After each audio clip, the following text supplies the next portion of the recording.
Hello, everyone, and welcome to Module 3, the stock market crash.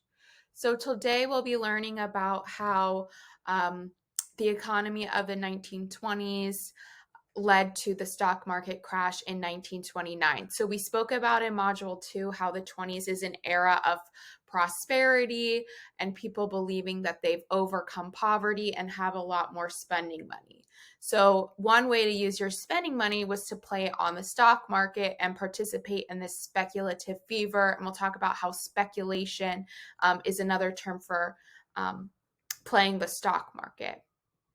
So you have a lot of Americans participating in the stock market, and eventually this speculative boom of a lot of people participating will lead to the stock market crash in 1929.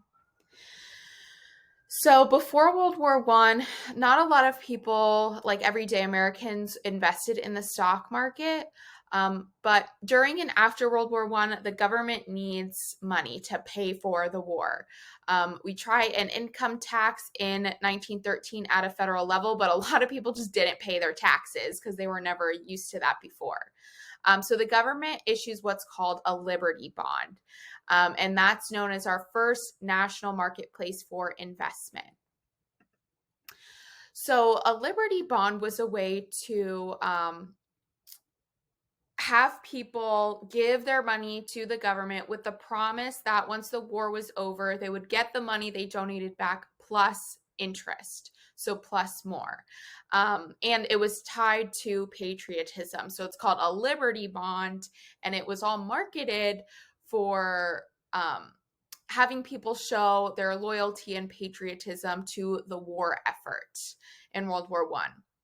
So the idea is you buy the Liberty Bond for X number of dollars. When the war was over, you cash in your bond, so you get your money back plus a little bit more. So you could still buy bonds today, and they're seen as a less risky way to invest your money because it's a little bit more guaranteed that you'll get your money back. So it gets the everyday American comfortable with investing. So you can see here how there's marketing heavily tied to patriotism and how buying a Liberty Bond, you are doing your part to help the war effort. So take a second and pause the video here to answer your first question on your notes document. How did Liberty Bonds make Americans more comfortable investing their money? So pause for a second to answer that. So just so you, at the time, you know who is president when this occurs. We'll talk more about him in another module. But Herbert Hoover is the president at the time. So he is, a typical American dream story. So he's an orphan, but then becomes a multimillionaire. He runs on the Republican platform and this platform of prosperity. The economy is doing well. So he advocated for lower taxes. And people were really excited by that because they would then have more spending money. So he sees prosperity is a sure thing. America had overcome poverty, and he's on this platform of a chicken for every pot, and two cars in every garage. So saying that Americans would have enough food to eat and even have more money for a luxury like a car. So getting more into the stock market, we talked a little bit about how speculation is sort of another term for investing in the stock market. So you invest in a stock in a company, and the idea is that it will resell at a higher price. So you're speculating with your money. And in order to get that cash in hand, you need someone to buy your stock. Now, in the 1920s, this is not the case anymore because of the Great Depression, but you could buy a stock, what's known as on margin. So that's like buying something on credit. So you don't have the cash now, but you would like to invest, and you are betting that the stock price will go up. So that's how you're able to buy a stock on margin, is that when you sell it, it would be worth more, and that would be able to cover the cost of that you couldn't afford up front. So again, take a second and let's think through buying on margin and speculating with your money on margin. So pause the video and answer the question of what do you foresee as the potential danger of buying a stock on margin? So again, you don't have the cash up front, and the idea is that you assume the price will go up in the future. What could the problem with that be? Okay, so let's talk a little bit about the stock market and investing your money, right? So you can um, invest. We have the Dow Jones index as an indicator of how certain companies are doing and their value. And it's a public trading platform. So anyone can buy stock in a publicly traded company, and you can see if the value of that stock in that company is going up and down based on how the company is performing and certain decisions that they're making. So again, after Liberty bonds, people are a little bit more comfortable and they have cash on hand to invest in the stock market. So a million people invested in the stock market, which isn't actually a ton, but a lot of people followed the stock market and were really interested in this idea that you can make it big by just like buying a stock and then maybe potentially make a ton of cash through investing in a good company. But this all comes crashing down on October 24th, 1929, which is also known as Black Thursday, which is the day of the stock market crash or the Great Crash. So basically, how the stock market works is stocks go up and down based on, you know, kind of random factors or significant factors to a company. So let's say, like today, if a company were to tweet something controversial, their stock could go down, but then later they could make an apology and, their stock could normalize and go back to what it was pre-scandal. So it's sort of normal for stocks to go up and down naturally. Unless a company is failing or not doing well, then it could permanently go down. We know that now that stocks fluctuate and the stock market has cycles. But back in the 20s, where you have people investing for the first time, a lot of people didn't know that. So the stock market takes a natural downturn and people start to panic. So they start selling off their stock. So the idea is, let me get as much money as I can back that I invested. So that way I can recoup as much of the potential loss as possible, right? Rather than lose my whole investment, I can get half of it back or 3/4 of it back. So everyone starts selling their shares. But if everyone is selling, the value of the stock is going to decrease rapidly because it's like no one wants it. No one wants it. It's not going to be worth very much. So everybody starts doing that, selling their shares off in one day, right? You're losing, the stock market lost $10 billion in a day. So the value of all these companies is plummeting because everyone's selling off their shares for, stocks losing half their value. So that is the stock market crash, is that the value and price for stock in a certain company is rapidly decreasing because people are selling it off. They think it no longer has value. So we'll get a little bit more into that.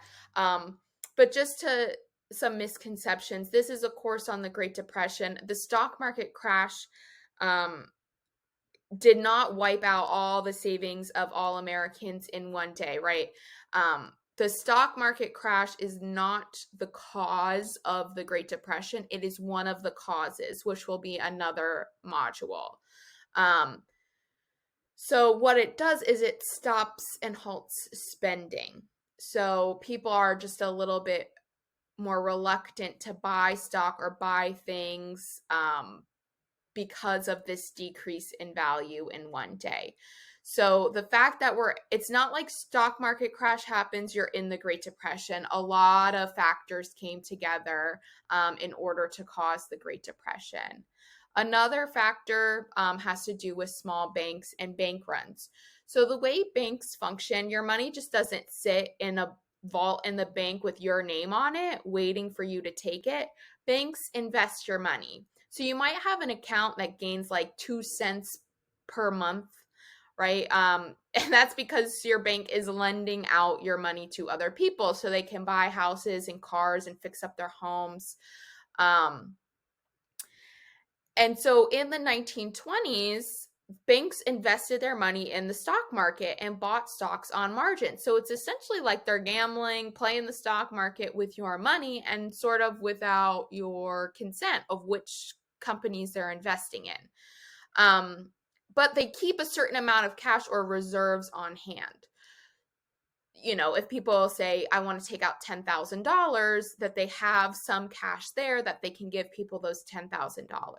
But if at any moment they're like, okay, we need $100,000, but the bank only has $75,000, the way it worked in the 1920s is that the bank would then have to shut down because they didn't have enough cash. It was elsewhere. It was in with people's home loans. It was on the stock market. They didn't actually have that tangible cash in hand. It was elsewhere.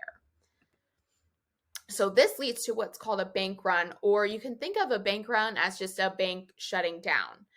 Right, we said the banks are playing the stock market, and when the stock market crashes, they lose their investments as well. And that causes sort of a panic where a lot of people are coming to the bank to get their cash out and they don't have it. So a lot of banks initially after the stock market crash fail because they can't pay off the people they owe money to because of the stock market crash. So bank runs, it's a lot of banks closing at the same time. So if you go to the bank and try to take out money, it could force the bank to shut down, right? Like we said, if they don't have enough reserves on hand.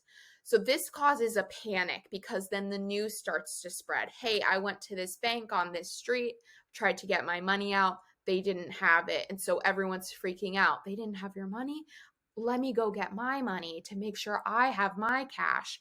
But if everyone does that, the money is elsewhere. It's being used for loans. So if everyone does that, it's going to force a lot of banks to shut down. So again, we start to see this chain of events of more banks closing down in rapid time. And a lot of immigrants are the target of these bank runs, right? They put their savings in the bank, and these smaller banks are forced to shut down because they don't have enough reserve cash on hand. A third of New Yorkers are affected by bank runs. So it starts on this false rumor that someone couldn't withdraw all their money, so people start freaking out. In reality, if you just gave the bank a little bit more time, they could have all your cash on hand. Or if there wasn't this massive panic of everyone going to the bank and asking for their money, a lot of banks could have stayed open. And this has a ripple effect across America, and 1,000 banks close at a rapid pace. We'll talk about, though, that banks don't function that way now because of what occurs in 1929. So we changed the way banks run because of bank runs. So pause the video here. What do you see as the main effect of a bank run? So answer that question in your notes of one of the main effects of a bank run. So some of the effects of this stock market crash, $1 billion is withdrawn from banks and people are panicked. So they start keeping it under their mattresses in their houses. They no longer trust banks to keep their money because if you go to withdraw it, they might not have it. It's also people are gonna be scared to buy things, right? If their friend loses all of their savings, if a bank shuts down, all your money is gone, right? It's not protected like it is today, which we'll talk about in another module. And so people are afraid to spend their money on consumer goods. And so people are no longer buying things. And we'll talk about in our next module how that all is going to culminate in causing the Great Depression. So we'll stop this module here. Thank you so much.